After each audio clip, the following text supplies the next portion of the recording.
What's going on? It's your boy Sermon at Sermon's Domain on Twitter.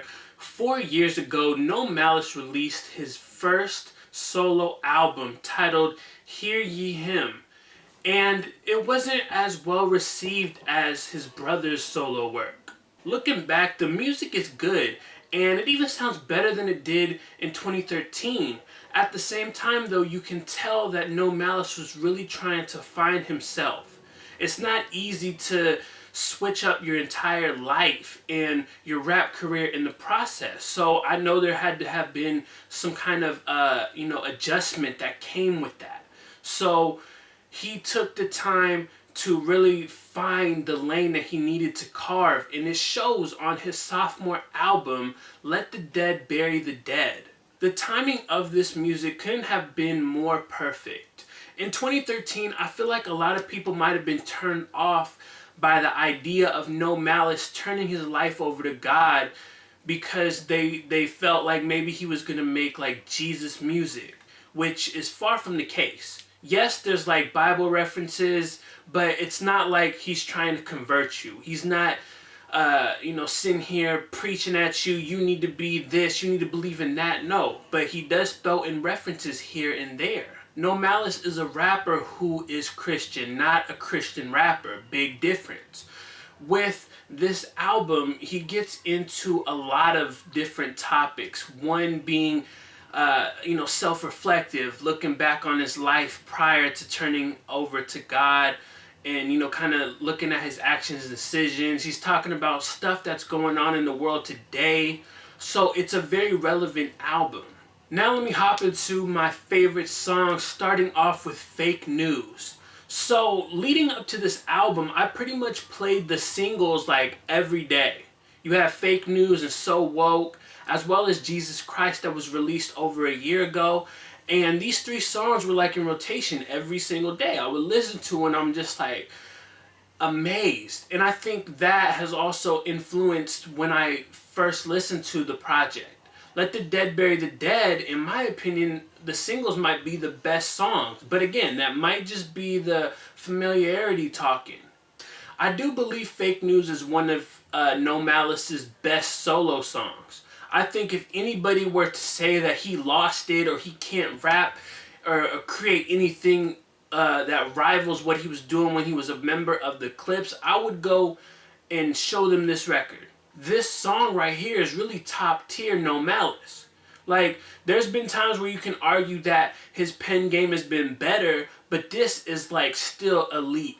This is him really understanding what he's supposed to be doing and how he's supposed to be rapping right now. Fake News sounds like a diary entry of different points in his life where he's reflecting on some stuff and he's preaching a message. He opens up the song with, "Y'all should have been there when I told him to keep that little deal money."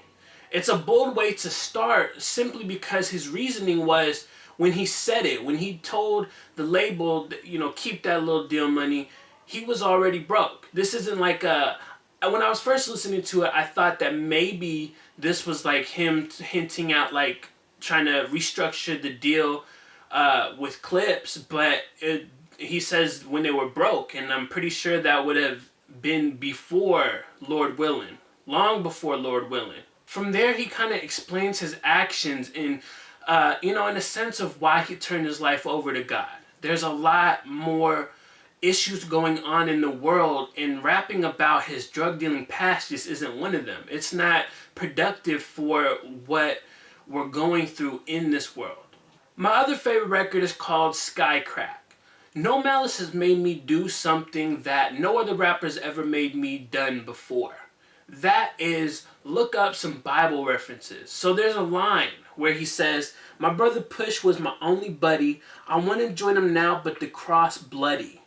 The idea of a bloody cross was just interesting to me. And so I was like, okay, what does he mean when he's talking about this? There's several meanings for a bloody cross, but I think the one that fits what No Malice is referencing is how, Jesus died so we can reconcile with God and ourselves. Like, he wants to be able to make music with Pusha T, but they're just on two different paths right now. They don't make the same type of music, and I don't think you would want to try to force like the two styles. Like, it could work, but there's also the possibility that it doesn't, and it's something that might leave No Malice unsatisfied.